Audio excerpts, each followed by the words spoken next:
বহু ছেলে মেয়েরা আছে, তরুণ যুবক সদস্য আছে, তরুণ সমাজের সদস্য আছে, ছেলে হোক মেয়ে হোক, তাদের কাছে শিক্ষার আলো আছে, কিন্তু বেচারা মানুষগুলো বেকার হয়ে পড়ে আছে, কর্মসংস্থানের অভাব আছে। প্রিয় ভাই বোনেরা, আমরা শুধু এই এলাকায় সমগ্র বাংলাদেশের শিক্ষিত যারা আছে, অল্প শিক্ষিত, অর্ধ শিক্ষিত, শিক্ষিত, অর্থাৎ এই দেশের যারা তরুণ সমাজের সদস্য, যুব সমাজের সদস্য,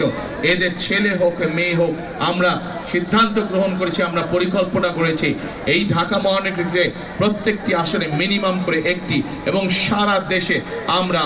কর্মসংস্থানের ব্যবস্থা করব, তাদেরকে বিভিন্ন রকম প্রশিক্ষণ প্রদানের মাধ্যমে, বিভিন্ন ভোকেশনাল ইনস্টিটিউট, আইটির বিভিন্ন প্রশিক্ষণ দেওয়ার মাধ্যমে, এবং একই সাথে বিভিন্ন টেকনিক্যাল ইনস্টিটিউশন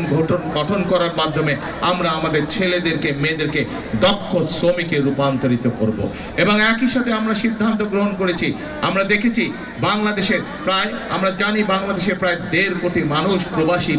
মানুষ আছেন বাংলাদেশে, বিদেশে বসবাস করেন। এই মানুষগুলোর মধ্যে অনেকেই